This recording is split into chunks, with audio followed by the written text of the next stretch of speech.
Queria que você abrisse aí a sua Bíblia no livro de Lucas, no capítulo 5.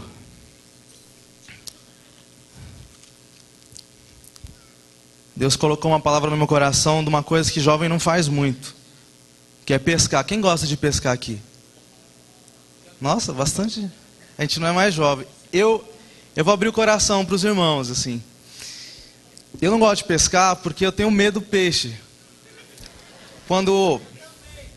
Sabe quando você até dá minhoca para pôr na agulha, assim? Não sei, irmão. Isso, agulha não, né? Anzol, isso aí. Faz muito tempo que eu não pesco, mas quando eu pescava, eu pedia pro meu irmão colocar a minhoca no anzol, porque eu e a minhoca não dava muito certo. E uma vez a gente estava no Hotel Fazenda, que alguns de vocês já devem ter ido, Três Poderes, e eu pedi pro meu irmão fazer isso para mim. Só que quando ele fez isso, eu puxei o anzol, puxei a linha e entrou dentro do dedo dele. O anzol foi uma coisa maluca. E no livro de Lucas, no capítulo 5, fala sobre uma grande pesca de alguns pescadores profissionais. É isso que Deus quer falar no nosso coração nessa noite. Amém? Quem achou diz amém, quem não achou diz misericórdia. Se você não tem Bíblia, olha para um crente que está do seu lado aí, pega carona na Bíblia dele. Qualquer coisa, olha, eu acho que o texto vai estar aí no telão. Eu vou ler do versículo 1 até o versículo 11. E aconteceu que, apertando a multidão para ouvir a palavra de Deus, estava ele junto ao lago de Genezaré. E viu estar 2 barcos junto à praia do lago, e os pescadores, havendo descido deles, estavam lavando as redes. E entrando num dos barcos, que era o de Simão, pediu-lhe que o afastasse um pouquinho da terra, e assentando ensinava do barco à multidão.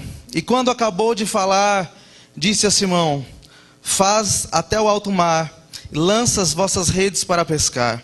Respondeu Pedro: Mestre, havendo trabalhado a noite inteira, nada apanhamos, mas porque mandas, lançarei a rede.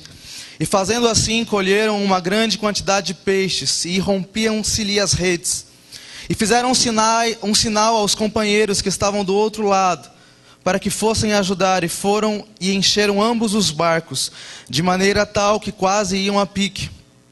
E vendo Pedro, prostrou-se aos pés de Jesus e disse: Senhor, ausenta-te de mim, porque eu sou um homem pecador.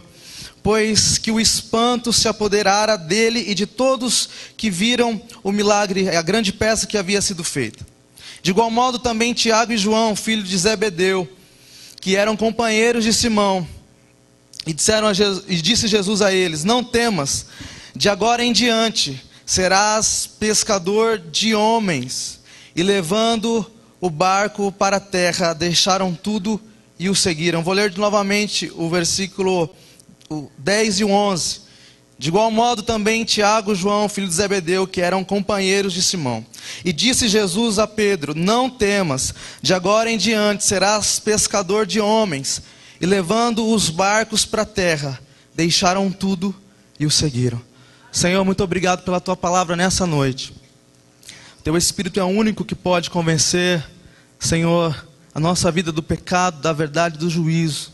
Eu te peço, Espírito Santo de Deus, tu tens liberdade para agir nesse lugar. Faz não aquilo que nós queremos, mas aquilo que o Senhor quer fazer em nós e através de nós. Senhor, toma a frente deste culto como o Senhor já tem feito. É o que eu te peço em nome de Jesus. Amém. Esse texto aqui provavelmente é o primeiro encontro de Jesus com Pedro. Nos outros evangelhos existe um encontro anterior, que é o encontro quando Jesus cura a sogra de Pedro. Mas no evangelho de Lucas esse encontro acontece depois. Mas isso você não precisa saber, ok? O que aconteceu aqui foi uma coisa muito doida. Jesus já tinha começado seu ministério, e Jesus era um cara muito pop, muito popular, um cara que fazia muito milagre, e a multidão gostava de andar perto de Jesus, porque Jesus era o cara. Paralelamente a essa história, Jesus estava se dirigindo e ensinando uma madrugada inteira. Nesse paralelo, Pedro, junto com os seus amigos, estavam pescando. Eles eram pescadores profissionais. Era o dia de trabalho deles. Eles saíram de casa para pescar com 2 barcos. E aconteceu o que acontece comigo e com você que não sabe pescar. Não estou falando de pesca e pague, porque no pesca e pague é muito gostoso, né? Você coloca lá, você vê o peixe passando, é muito fácil. Mas aquela pescaria era o sustento da vida deles. Aquela pescaria, eles precisavam daqueles peixes, eles queriam e precisavam daquela pesca. Só que passou a noite inteira. E aquela pesca foi frustrada. Aquela pesca não deu nada, sabe? Nem aquele peixinho para contar a história, porque diz que pescador é mentiroso. Gosta de contar a história, fala que pegou uns peixes muito grandes, ninguém vê a foto, não é verdade? Mas não tinha nem esse para aumentar, Pedro não conseguiu pegar nem o que aumentava. Foi tão ruim a pescaria de Pedro, dos seus amigos, que não pegaram nada. E eles voltaram lá para a praia e de repente eles viram uma movimentação muito grande, um negócio meio doido, um homem passando, um monte de gente atrás. Não sabia se era manifestação, se fosse hoje, né? A gente ia começar a sair para a rua, ia gritar fora a política, ninguém sabia o que estava acontecendo. Mas o que estava acontecendo é que Jesus estava passando por ali, estava ensinando uma grande multidão. E naquele momento que eles encontraram Jesus, Jesus olhou para eles e o que eles estavam fazendo? Eles estavam lavando as redes. Porque mesmo que eles não tivessem pego nada de peixe, se fosse pescar aqui nos rios de São Paulo, com certeza pegaria alguma coisa. Uma geladeira, um pneu, uma garrafa PET, não é assim? Mas lá o trem era limpo, mas mesmo que o trem era limpo, tinha sujeira, tinha lama, tinha algas, muita coisa, não sei o que tem no fundo do mar. Nunca mergulhei, não vou mergulhar, não tenho interesse em saber também. Porque eu tenho um pouco de medo, de perceber que eu sou um pouco medroso para algumas coisas. Mas daí eles estavam lavando a rede, porque a rede sujou, e de repente nesse momento Jesus falou: cara, me empresta teu barco aí. Talvez Pedro dentro de si falou assim: tá bom, pega aí, não serve para nada mesmo essa porcaria. Pesquei a noite inteira, não aconteceu nada. Pegou o barco e eu não sei como aconteceu. E Jesus subiu no barco porque a multidão estava apertando Jesus. Sabe essa multidão igual hoje, que fica apertando gente de Deus assim, achando que é artista? Era a mesma coisa. Só que o Jesus era o cara. Ninguém podia falar nada dele. Ele falou: me ajuda aqui, porque eu preciso ensinar ainda essa multidão. Aí Jesus ele se afastou um pouco da praia e começou a ensinar a multidão. Eu não sei você, mas naquela época não existia microfone. Talvez Jesus estava falando por Bluetooth ali com aquela galera. E eu não posso duvidar do poder de Jesus. É ou não, pastor? Porque como é que... Quem já foi à praia, não é um barulho? A onda, o vento, e tinha uma multidão, e Jesus subiu no barco. Uma vez eu fui pregar numa ilha em Paraty. Irmão, quando eu subi no barco, eu entreguei meu espírito para Deus, porque o motor era de Brasília. Quando você subia no barco, a ponta dele levantava assim. Graças a Deus que era 15 minutos o percurso. Mas se fosse um barco, se o barco de Pedro fosse igual ao barco que eu peguei, não ia dar para ouvir nada, só o motor barulhento do barco. Mas Jesus, no meio do barco, no meio do mar, falou com um monte de gente. Se a Bíblia fala que é desse jeito, eu creio que foi assim, amém? E Jesus, ele terminou, a Bíblia aqui não faz questão de falar o que Jesus estava dizendo. O que Lucas aqui quis relatar é o que aconteceu depois desse ensino de Jesus. Jesus chega para Pedro e diz: ó Pedro, está aqui teu barco, mas faz uma coisa. Pega esse barco, pega a sua rede, vai para o alto mar. Vai para onde você pescou a noite inteira e não pegou nada. E lança a rede novamente.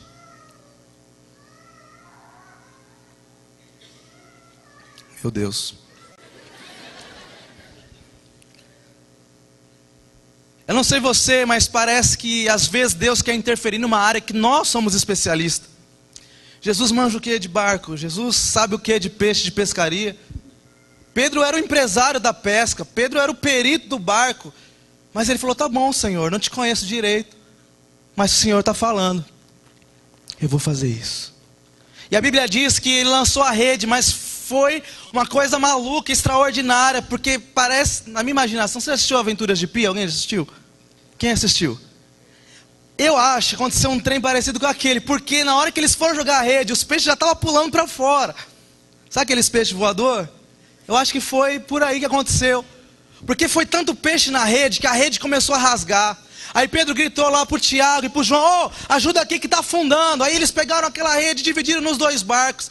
E quase os 2 barcos afundaram, porque foi tanto peixe, que o barco não dava conta. Eles nunca tinham pego tanto peixe, mesmo sendo experientes, mesmo na hora certa. Mas porque Jesus disse, eles obedeceram a voz de Jesus e receberam a maior pesca que alguém já pescou. Pedro ficou com medo, falou: quem é esse cara? Estou com medo dele.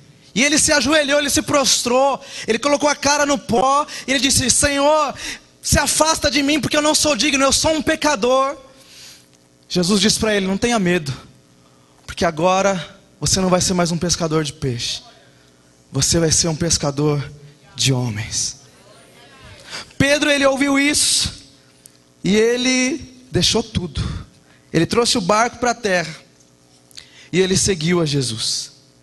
Essa é uma história do chamado de um homem que foi um grande homem na Bíblia.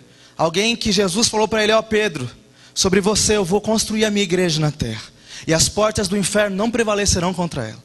É desse Pedro que a gente está falando. E o que esse texto, o que essa história pode nos ensinar nessa noite? Na minha vida e na tua vida. A primeira coisa que eu vejo aqui, querido, são 3 coisas apenas que eu vou compartilhar com você em nome de Jesus. Já vai acabar, amém? Daqui a pouco. Tenha paciência. Quando Jesus encontra com Pedro, o que Pedro está fazendo? Lavando as redes. Pedro, ele tinha fracassado no melhor que ele sabia fazer. A frustração de Pedro não foi pequena, porque talvez se ele chegasse em casa, sem o peixe, a mulher dele, com muitas mulheres de muitos irmãos aí: cadê o peixe? Aonde você estava, Pedro? Não é possível que você saiu para pescar com 2 barcos a noite inteira. Fala o nome da mulher. Eu estou sentindo um cheiro, Pedro. Pedro, com quem você passou a noite? Não é assim que às vezes as irmãs fazem? Olha, o irmão aqui testemunhou. Glória a Deus pela vida dele. E a mulher está do lado. Não, não é, desculpa, foi mal. É que, enfim, né? Não dá para saber. A frustração de Pedro foi muito grande, porque ele gastou diesel, sei lá que motor que era o trem lá. Mas ele estava lavando a rede. E quando Jesus falou: Pedro, vai lá e lança a rede de novo. O que eu aprendo é que a rede de Pedro estava pronta para pescar de novo. Ele se frustrou, ele se decepcionou, mas ele não desistiu de ser um pescador. Pedro pensou: se essa pesca não deu certo, amanhã eu vou de novo, eu vou jogar essa rede tem que estar limpa, porque eu sou um pescador e eu vou pescar esse peixe. E a gente da mesma forma, querido, quando a gente se frustra, eu não sei qual é a área, quais são as áreas que você pode ter sido frustrado na sua vida. Eu não sei se talvez você tentou entrar num curso e não conseguiu, aí você fica com a rede do conhecimento suja. Eu sou um burro, eu sou uma anta, eu não passo em nada, eu não sei ler, não sei escrever. Isso é muito sério. Esses dias eu estava em Goiás, eu fiquei um tempo lá, e um jovem me adicionou no Facebook, e ele veio falar comigo depois, e eu não acreditei no que ele estava falando. Ele disse assim para mim: olha, Lucas, eu tenho uma dificuldade muito grande no meu coração, porque eu sei que eu não sou capaz. Eu sei que eu não sirvo para nada, eu sei que eu não tenho capacidade, eu não sou inteligente, eu não consigo falar, eu tenho vontade de me matar, porque eu não sirvo para nada, eu sou um inútil. Aquele jovem, em algum momento da sua vida, ele se frustrou, e ele deixou a rede do conhecimento dele suja. Querido, deixa eu te falar uma coisa: não é porque você não passou numa prova de uma faculdade que você não vai poder passar novamente. Meu irmão, ele está se formando em medicina, e ele tinha esse sonho. Vocês sabem que a faculdade é um pouco cara, se for particular, e minha mãe e meu pai não tinham condição de pagar. Então conversaram com ele, ele disse: eu vou estudar, eu vou fazer cursinho e eu vou alcançar. E aí ele fez a prova, deu nada, né? Você acha, o primeiro ano, escola pública, aquela coisa tal.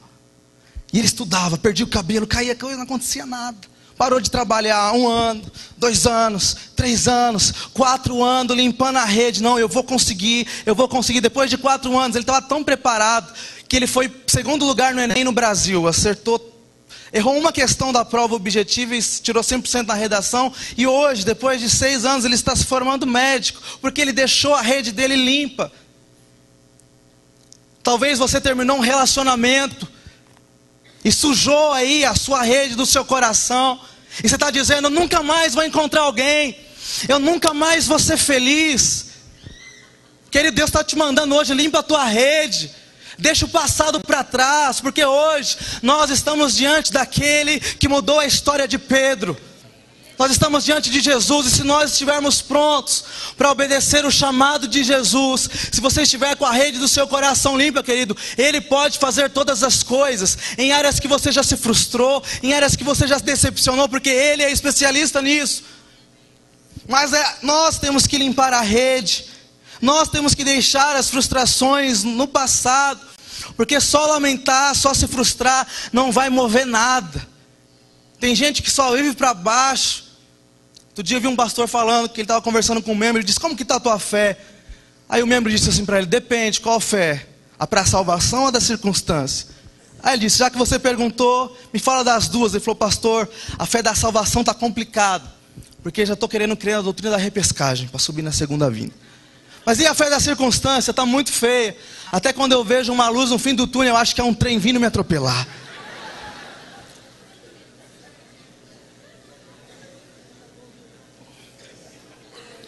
Está cheio de gente assim, pessimista, depressiva. Não deu certo uma vez, uma tentativa, nunca mais a pessoa vai tentar. Não, querido, em nome de Jesus, aprenda a limpar as suas redes. Se hoje não deu certo, não quer dizer que amanhã não vai dar certo também. A vida é feita de nãos também. Você tem que saber transformar um não em um sim. Hoje, graças a Deus, eu sou músico, mas eu me lembro que tinha um maestro na minha igreja, chamado irmão Edmilson. Ele me reprovou na prova de bona. Quem não sabe bona é de ler partitura.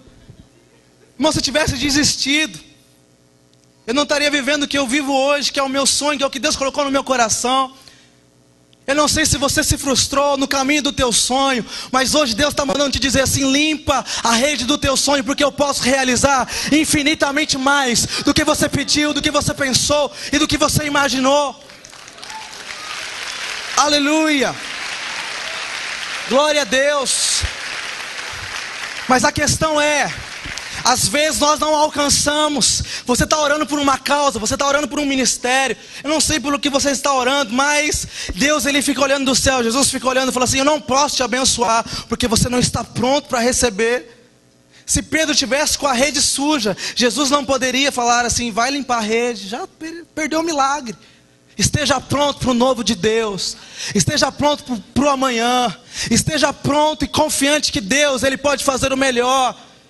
Quando você está com o coração limpo diante de Deus, limpo do pecado, limpo da tristeza, limpo do ódio, da amargura. Tem pessoas que não conseguem perdoar os outros, e a rede do coração está suja. E Deus não pode te abençoar por isso. Deus não pode te honrar no ministério por isso. Você não sente a presença de Deus por causa disso, que você está sentindo aí raiz de amargura no seu coração. E essa noite, em nome de Jesus, querido, é momento de você lavar a tua rede, deixar a sua rede pronta, porque amanhã o Senhor pode fazer um milagre na sua vida. Aleluia. Segunda coisa que eu vejo aqui nesse texto, nessa história aqui, é que nem tudo acontece no nosso tempo. Pedro achou que a grande pesca, que a pesca da vida dele seria de madrugada. Mas o que aconteceu? O peixe veio quando? De madrugada? Não. O peixe, ele veio de manhã. Jovem é muito imediatista, quer as coisas tudo para ontem. Aí não acontece, a gente se frustra com Deus, porque que Deus falou e não cumpriu. Eu vou abrir meu coração mais uma vez para vocês aqui. Quando eu tinha 15 anos, eu tinha um sonho. Eu quero casar. É isso mesmo. O irmão aqui até assustou ali.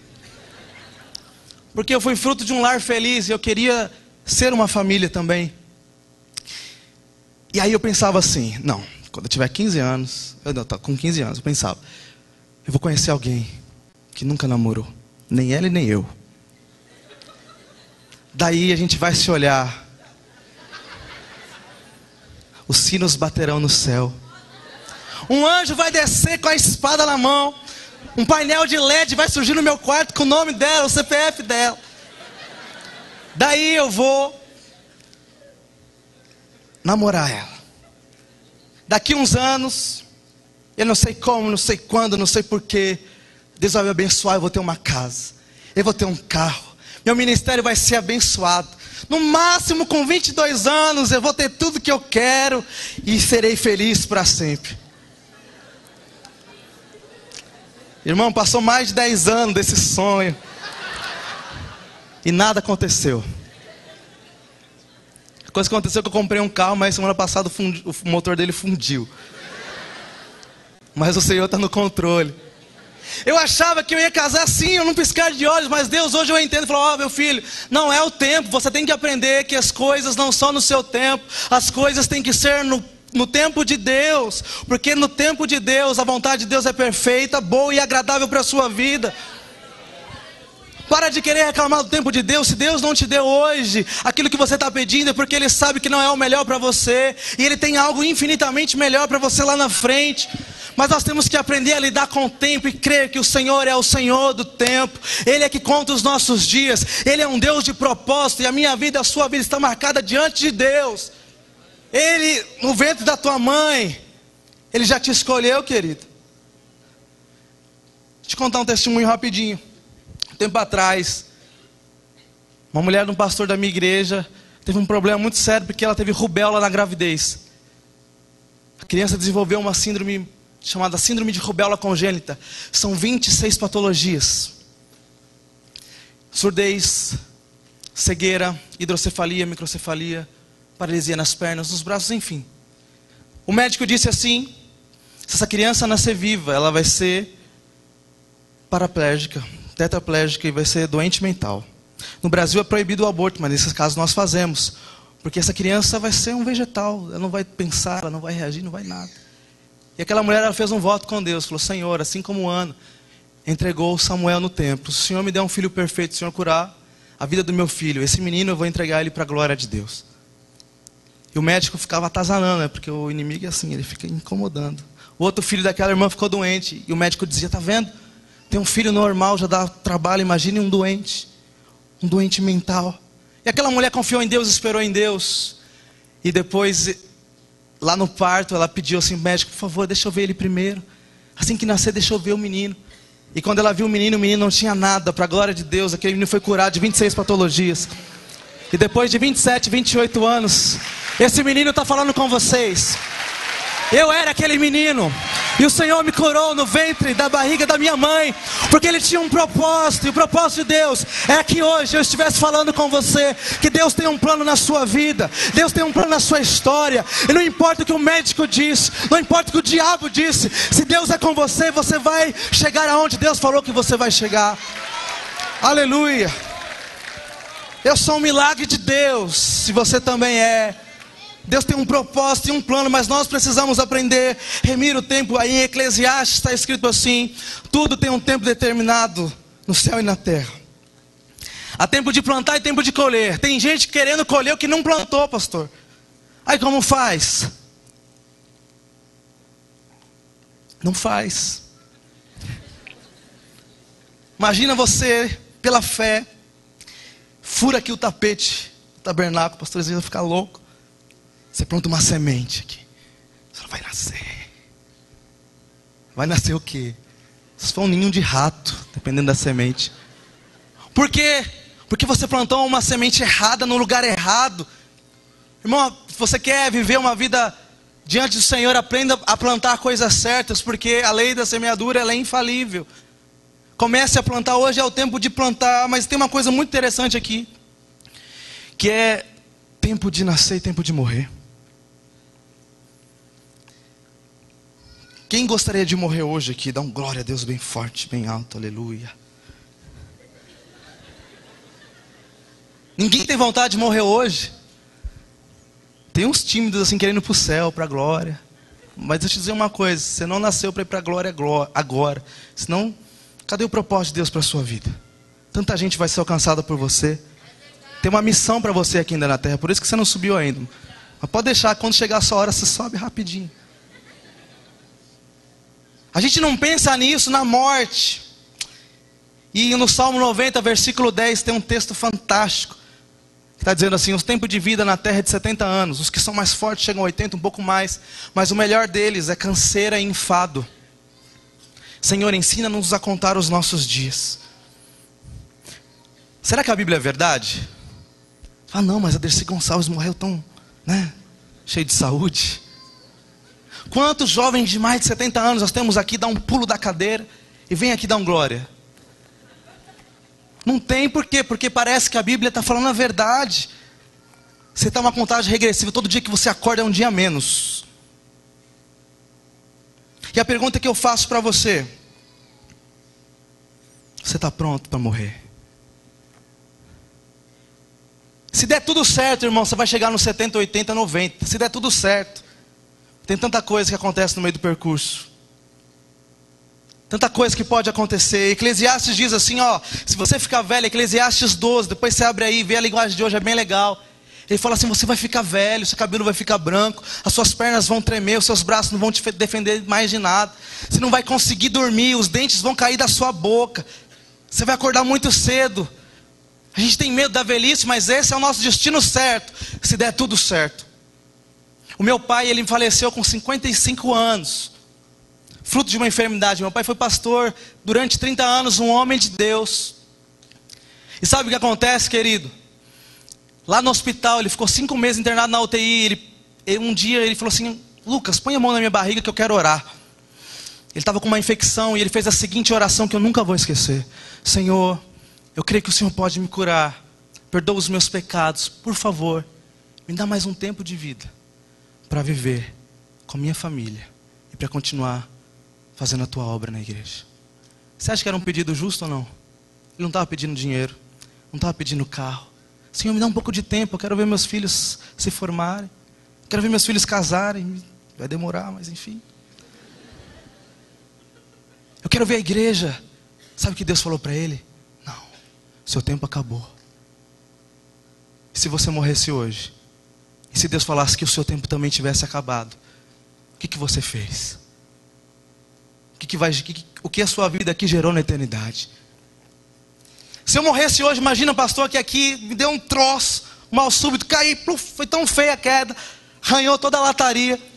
Vai ter que ser caixão lacrado, não vai dar nem para descer para a Ebenezer ali embaixo, não vai dar. Vamos fazer o enterro agora, o velório agora. O que será que as pessoas falariam de mim? Tadinho, tão novo. Não é assim, enterro de gente jovem? Tadinho, tão novo, ele poderia fazer tanto. Futuro, futuro, futuro, futuro. Mas na verdade, se eu vivesse como tivesse que viver a Bíblia, as pessoas teriam que dizer outro discurso.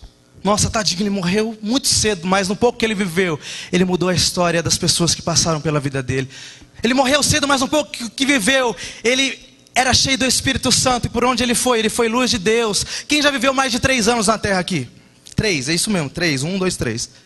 Irmão, já deu tempo de você marcar a geração, porque Jesus em 3 anos, ele marcou e dividiu a história, trouxe salvação e cura para o mundo inteiro. E João 14, verso 12 diz assim: aquele que crê em mim fará obras maiores do que eu fiz, e as mesmas obras que eu fiz, porque eu vou para o Pai. Agora é o nosso tempo de fazer, querido, e um dia Deus pode marcar a sua geração. Eu acredito aqui que tem pessoas nesse auditório que vão marcar a história da sua geração através do poder de Deus.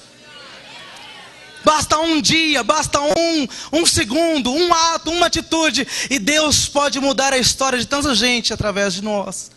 E eu pergunto para você, olha para o seu irmão aí, pergunta para ele assim: quanto tempo falta para você morrer? Faz a conta nos 70, porque dá certo.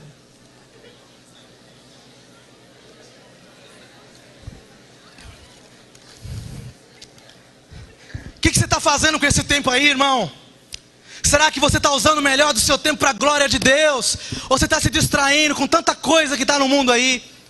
Eu quero dizer uma coisa para você: não vale a pena viver longe de Deus.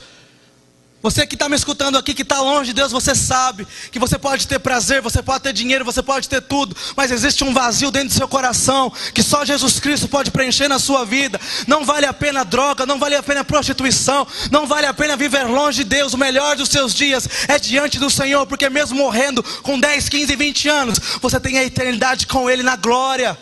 A Bíblia diz que tudo que você passa aqui, Ele chama de leve e momentânea tribulação. Não é comparado com a glória que há de ser revelada para aqueles que servem o Senhor. Glória a Deus. E para encerrar, a terceira coisa que eu vejo nesse texto é que para seguir a Jesus é preciso deixar tudo. Tudo.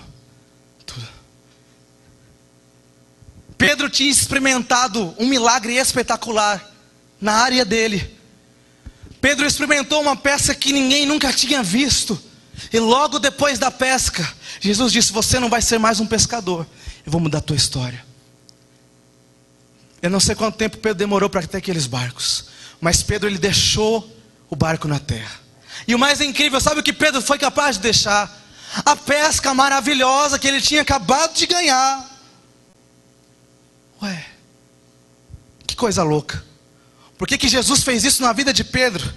Se ele sabia que lá na frente Pedro ia deixar tudo. Ao seu lar, misericórdia, está repreendido em nome de Jesus. Satanás. Irmão, presta atenção. Pedro tinha acabado de ver o maior milagre que ele já tinha visto. E quando ele chegou na terra, sabe o que ele fez com esse milagre? Ele deixou o milagre para trás. Pedro deixou a grande pesca para trás. Por quê? Porque Pedro entendeu que melhor do que qualquer coisa material, Pedro entendeu que melhor do que um bem, uma bênção, uma vitória que Jesus podia dar para ele, Jesus estava chamando para ter a presença dele. Pedro entendeu que andar na presença de Jesus era melhor do que ter as bênçãos de Jesus. E por isso ele seguiu. Porque quando você está na presença de Jesus, querido, nada te satisfaz mais do que a própria presença dele. Pedro entendeu que a presença de Jesus tinha mais valor do que qualquer coisa material, mais valor do que milagre, mais valor do que barco, mais valor do que peixe. É isso que tem que estar no meu e no seu coração. Nós devemos ter paixão pela presença de Jesus e ser capaz de falar: Senhor, obrigado pelo milagre, mas eu não preciso mais dele porque eu tenho a tua presença. Na tua presença não me falta nada. Eu não quero viver os milagres longe da sua presença, Senhor, mas eu quero andar do teu lado. Eu quero saber o teu propósito. Essa geração precisa cada dia mais se apaixonar pela presença de Deus e dizer não para tudo que está vindo aí na nossa cabeça. Você tem que conquistar. Não estou falando que é errado conquistar, mas querido, existe algo muito mais precioso para ser conquistado, que é ser chamado de amigo de Deus. Mas só é amigo de Deus aquele que anda com Ele, aquele que não vende a presença de Deus, a comunhão de Deus por nada. Em nome de Jesus, nessa noite, aprenda com Pedro. Seja capaz de deixar, até se Deus pedir, as suas coisas. Se quiser dar para o pastor, dá. Né, pastor? Se Deus tocar, irmão, dá. Mas nós temos que ser capazes de não usar Deus para alcançar o que nós queremos, mas deixar Deus nos usar para o propósito eterno dEle, da glória dEle. A presença de Jesus vale mais do que qualquer milagre. A presença de Jesus vale mais do que qualquer riqueza nesse mundo. E assim como Ele mudou a vida de Pedro, dizendo: Pedro, você não será mais um pescador de homens, de peixes, mas de homens será agora. Nessa noite Deus está falando para você. Deus está falando: olha, você não vai ser mais um simples advogado, alguém que vai interpretar a lei, porque eu vou te dar sabedoria e você vai interpretar a minha lei. Deus está dizendo para médicos aqui: ó, você não vai curar pessoas com remédio, mas você vai curar através da oração também. Deus está dizendo para engenheiro aqui: ó, o teu futuro você não vai construir edifício só na terra, mas você está construindo um edifício lá no céu, na eternidade. Querido, muito mais do que a sua profissão, Deus tem um chamado para você, e é isso que Ele te deu, que Ele vai usar nessa terra. Mas você tem que ser capaz de deixar tudo por Ele, para Ele, tudo para a glória dEle. Quando nós entendemos isso, o Senhor nos trata. Pedro ainda tinha um monte de pecado. Pedro depois negou Jesus 3 vezes, mas lá depois que ele foi cheio do Espírito Santo, estava uma confusão só, ninguém acreditava em nada. Estavam falando que eles estavam bêbados. Pedro se levanta cheio do Espírito Santo E começa a dizer: isso que foi dito não é, eles não estão bêbados, é o que o profeta Joel disse. Nos últimos dias, diz o Senhor, derramarei do meu Espírito sobre toda a carne. Ele começa a falar, e na primeira mensagem daquele homem cheio do Espírito Santo, 3.000 pessoas se converteram. Eu não sei se você nunca pregou, mas em nome de Jesus, se você for cheio do Espírito Santo, capaz de deixar tudo para trás na sua primeira pregação, 4.000 pessoas, 5.000 pessoas, lá na faculdade, lá na escola, eu não sei, mas Deus quer fazer uma obra grande através de você, e Ele tem pressa, porque o tempo está passando. Enquanto nós estamos aqui, tem gente morrendo lá fora. Querido, em nome de Jesus, aprenda uma coisa: os planos de Deus são maiores do que os nossos. Os caminhos de Deus são mais altos do que os nossos. Em nome de Jesus, entrega a sua vida para o Senhor. Em nome de Jesus, deixa Ele realizar o plano dEle na sua vida. É muito melhor do que o seu. Por mais que você seja bom, por mais que você tenha talentos, Deus tem algo infinitamente maior para você. Ele tem uma coisa grande. Ninguém acreditava em Pedro, ninguém olhava para Pedro, é só um pescador. Mas é esse que Jesus gosta, aquele que as pessoas olham. Porque sem Deus nós não somos nada, mas com Deus a Bíblia diz que nós podemos fazer proezas. Talvez nem você mesmo acredite em você. Não, eu não tenho talentos, minha rede está suja, eu só sei fazer uma coisa, que é levantamento de garfo. Irmão, está repreendido em nome de Jesus. Se você nasceu com um propósito. O seu propósito será a glória de Deus. As pessoas vão ver a glória de Deus em você. Você vai dar exemplo de santidade. Você vai andar pela rua e vai expulsar demônio, vai curar enfermos, porque o Senhor está com você. Se o Senhor está com você, você pode fazer infinitamente mais. Você pode realizar o impossível, porque é a presença dEle, é a presença do Espírito Santo que nos capacita. Mas precisamos amar a presença dEle e fazer igual Pedro: Senhor, não preciso da pesca, porque eu tenho a tua presença. E eu sei que quando eu tiver fome, o Senhor vai estar do meu lado.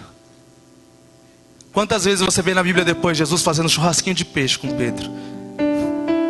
Isso é a prova que quando Deus está na nossa vida, a gente não precisa se preocupar com o futuro. Ande do lado dEle, anda no caminho dEle, querido, que você vai um dia poder me encontrar e vai dizer: olha, Deus realizou algo que eu nunca imaginei na minha vida, para a glória dEle. Glória a Deus.